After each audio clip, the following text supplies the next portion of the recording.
Okay, so welcome to Alison Ward. Alison's the Director of Autism Somerset. So welcome, Alison. Welcome. Can you give us an introduction and share your background? Yeah, of course. So yeah, as you said, I'm a director. It's actually, we were set up as Autism Community Network, and we kind of trade as Autism Somerset because a lot of our work is within Somerset. However, we do a lot of our courses are either online or via webinars, and we deliver the Oliver McGowan training, so we do that nationally across the UK as well. So that's kind of Autism Somerset. For me personally, then, first and foremost, I am a parent, so I do have some sort of lived experience of parenting, as in autism, ADHD, and the demand avoidance profile as well. But primarily, I would say it's anxiety. Yeah, that's in my experience. That's what we've been working on most of the time, working on our anxiety, other people's anxiety, external, internal anxiety. So I would say that's probably where I kind of will take most of my conversations around how we're mitigating, but also understanding anxiety a bit more. I'm ADHD, so I got my diagnosis of ADHD when I was quite considerably older than a lot of people. So I have been through that process of the ADHD diagnosis and a bit of that bereavement that goes with it as well.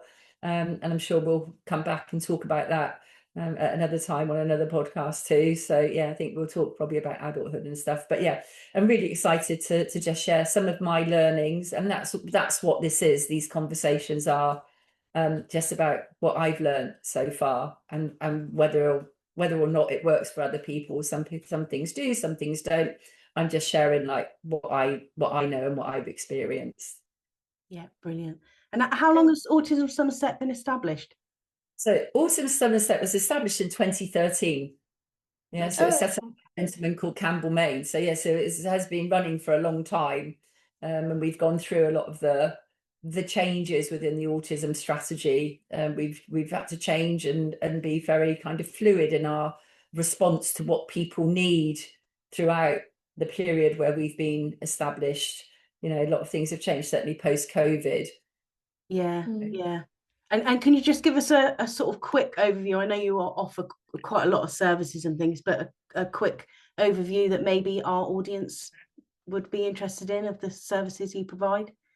Of course, yeah, that's really lovely. Thank you. So as I was saying, anxiety. So we have designed in 2018, actually, we designed a program called the 12-step anxiety program.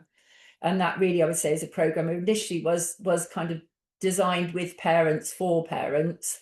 And what we have discovered, certainly again post-COVID, that actually is very effective for people that are neurodiverse as well. It's about learning about us.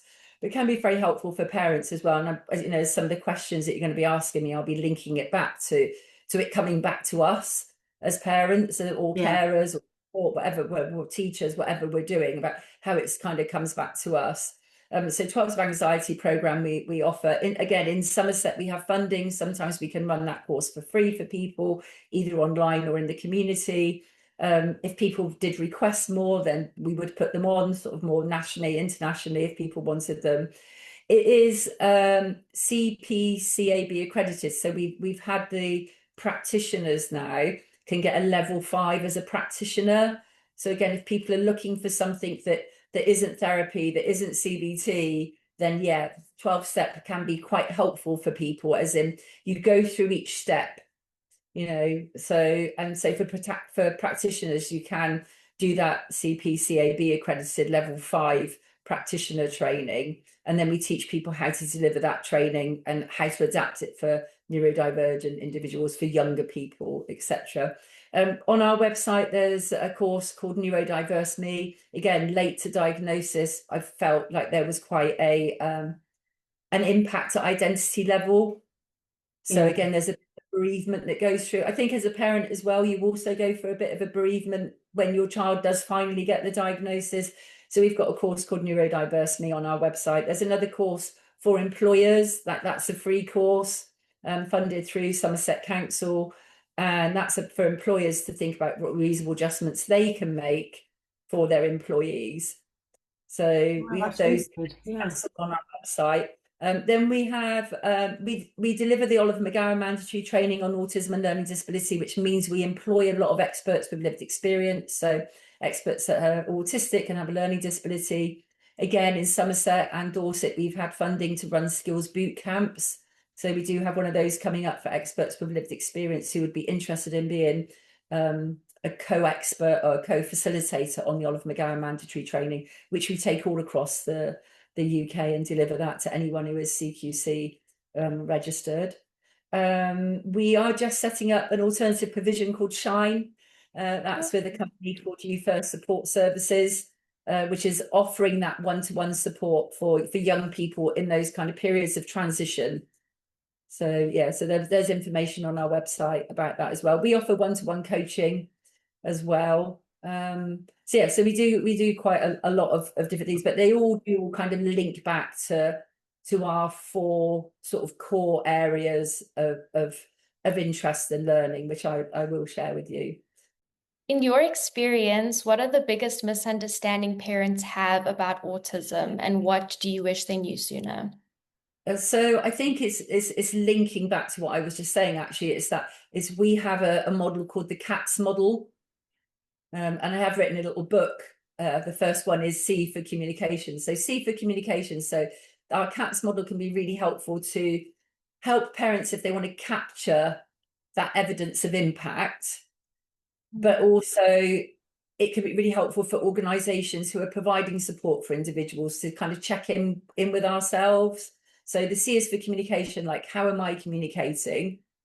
The A is for anxiety and all behaviour having meaning. So it leads us into this mindset of like, whatever this behaviour is that people used to frame as challenging, but actually it's usually you're being challenged. Yeah, it's like I'm not trying to challenge you, like I'm feeling anxious or afraid or fearful, but you're feeling challenged because there's 1 finger here and 3 back there. Yeah, so that term challenging behavior, actually these are behaviors of distress. Yeah, so it's anxiety and all behavior having meaning for the A. And then the T is for thinking process. So it's about giving people time to process what you're really asking. So again, it brings it back to the C for communication, as in, what are you really asking? You know, what are you really saying to me? Because if you're saying to me, go wash your hands in the toilet, you probably don't really mean that. Yeah, mean is go to the bathroom, wash your hands in the sink, use some soap. But we just use our language, you know. So the T is for thinking process, but it links back to what people are really asking me. What do they really want to know? And how much time it's going to take me to process what you've just asked me. And then the S is for sensory. So it's about all that sensory stuff, the taste, the smells, the sounds, the textures, you know, that more of or less of something. So that hyper and hypo sensitivity. So I would say, yeah, being aware of those 4 key areas can be really helpful. But as much as we spend a lot of time looking outwards, is spending time reflecting and looking inwards as well, I would say. So yeah, so I would say that. I would also say that if you're looking for a magic wand, you're it. Yeah, you're the magic wand. Because again, as a parent, I spent years thinking someone else has got the answer, someone else has got the answer, someone else knows, you know, let me read another book, let me do this, let me do that. And actually, it wasn't until like I went into coaching, I learned about, I'm an NLP master practitioner.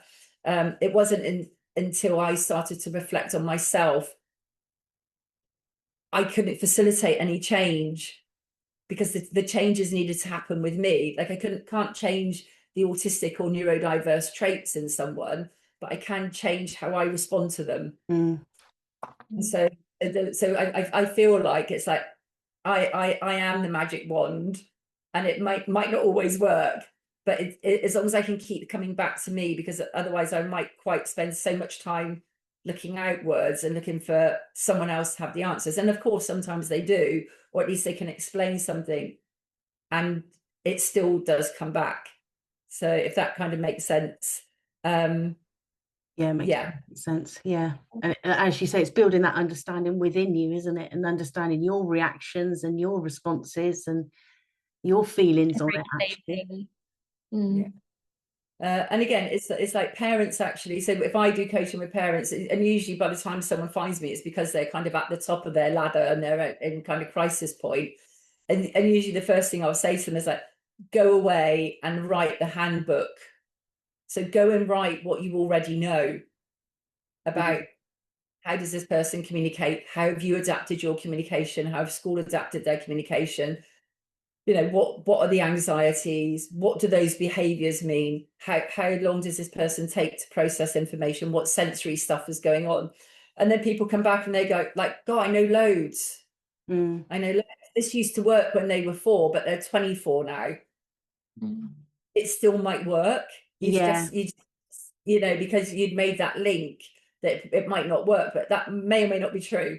So it's just thoughts really. So I do always encourage people to go back and just use that CATS model to really reflect on what you do already know. But when we go into crisis, our brain goes a bit offline and we forget everything that we've been through, or we don't remember the great things that we've achieved so far and how far we've all come, because we're in a crisis at this and this is all new. Yeah, so we're in a little bit of a shock or a deep intake of breath.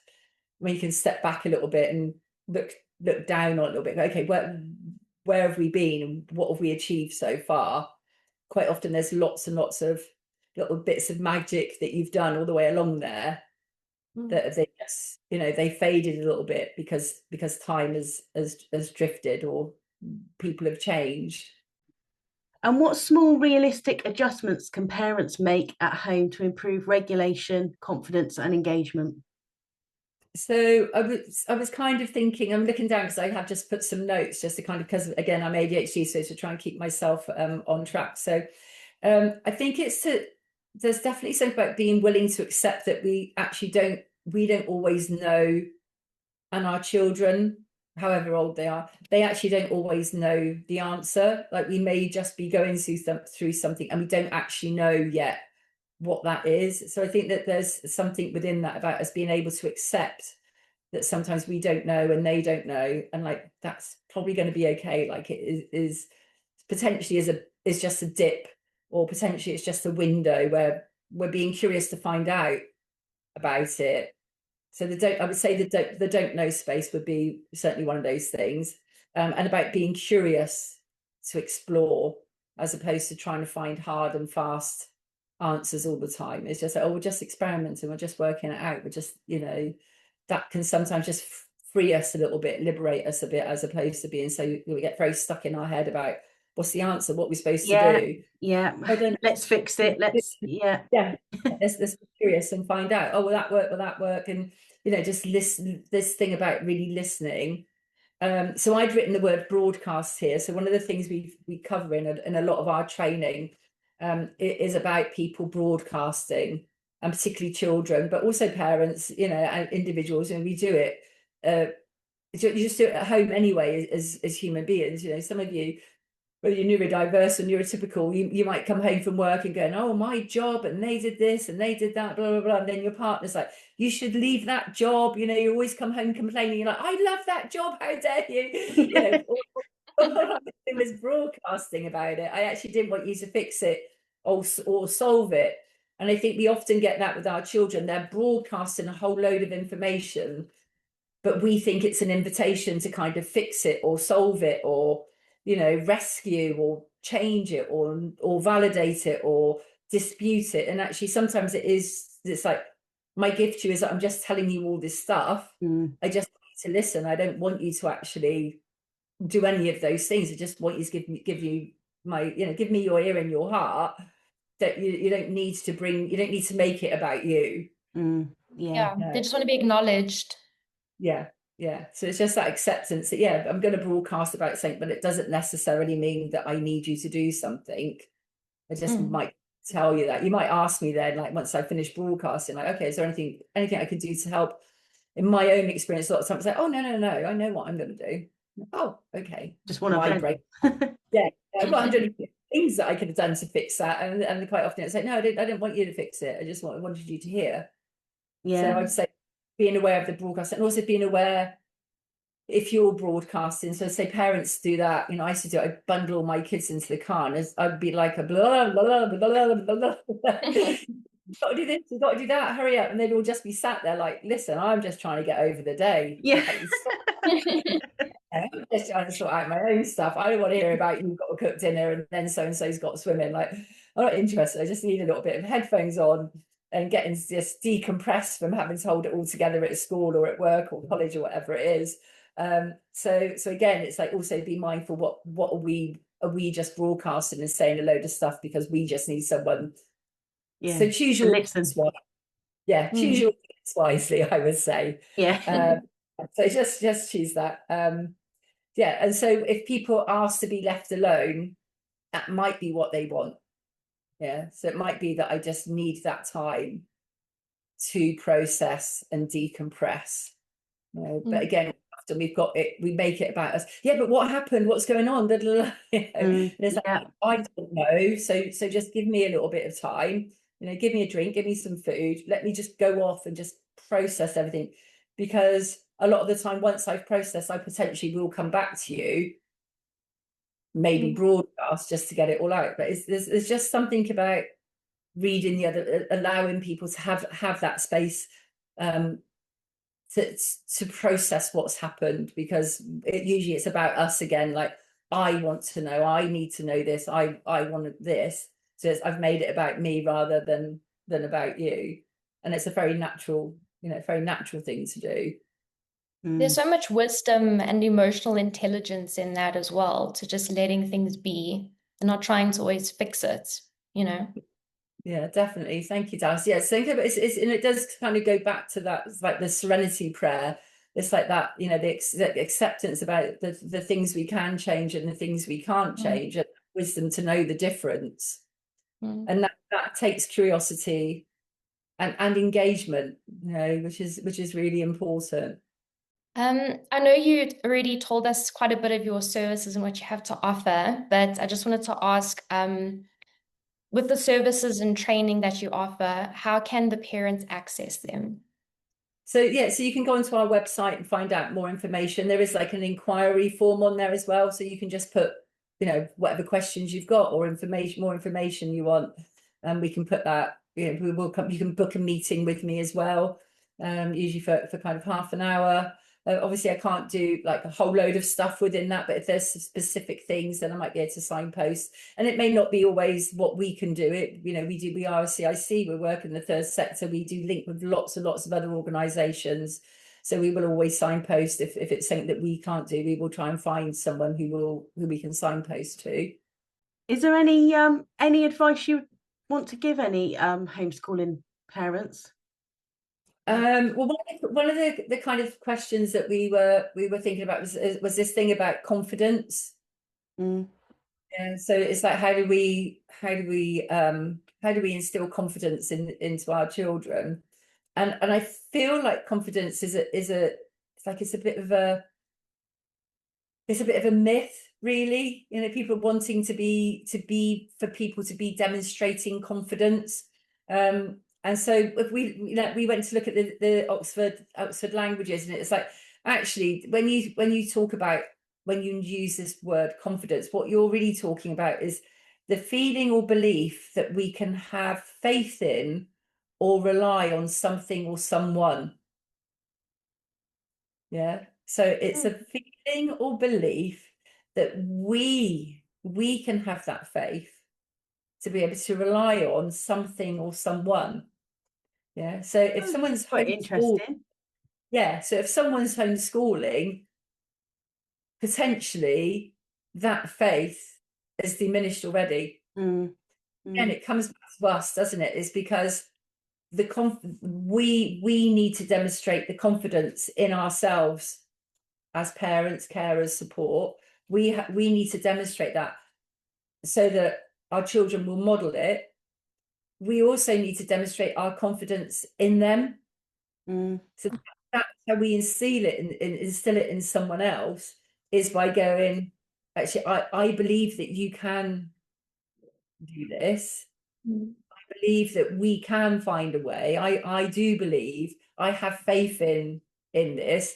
So if it's diminished for us, it will be potentially is going to be diminished for everyone else. Yeah. So there's something within that. So when we do our 12 step and we talk, there's a whole step on confidence.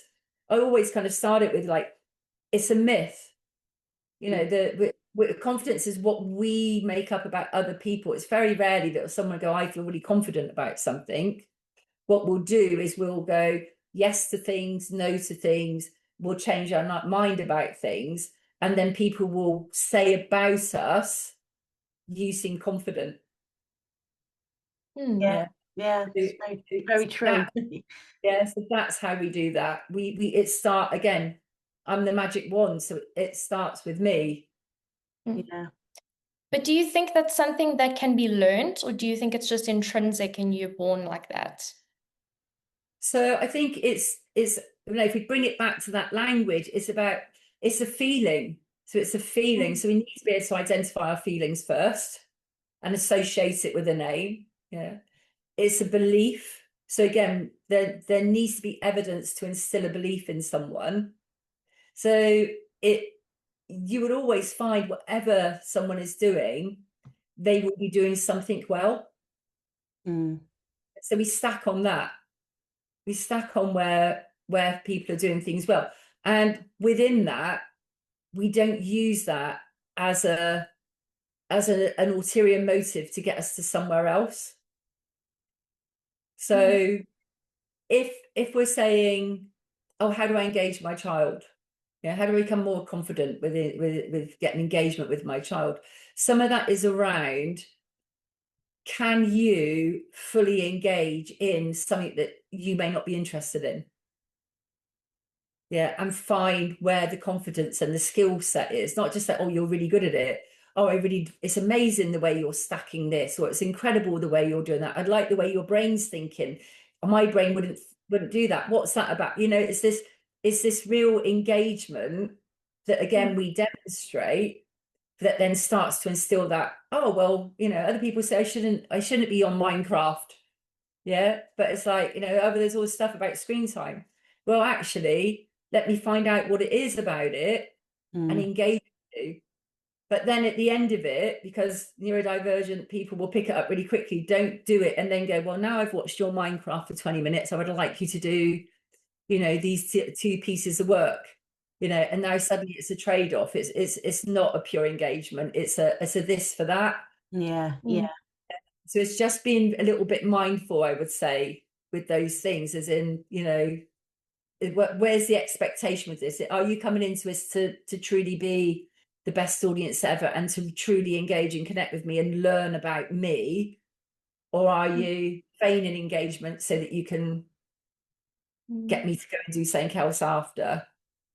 They're just all links. That's the thing. They all link together. So it isn't just... So that's why I kind of going back to this thing. It's like, you are the magic wand, because it's about us finding these strategies and the skills to maneuver ourselves out of the way a bit if we want to be available for other people. Yeah, it really is about, like you said, looking inwards, isn't it? Well, thank you, Alison. Is there anything else you wanted to add? No, I think I was just looking at my notes. And yeah, I think it's just these skill sets, and there are wonderful books, and there are, like, on our website we've put some books on there. But I'd always say, mission, if you choose to accept it after listening to this, just go back, use that CAPS model: communication, anxiety, all behavior has meaning, thinking process, sensory process.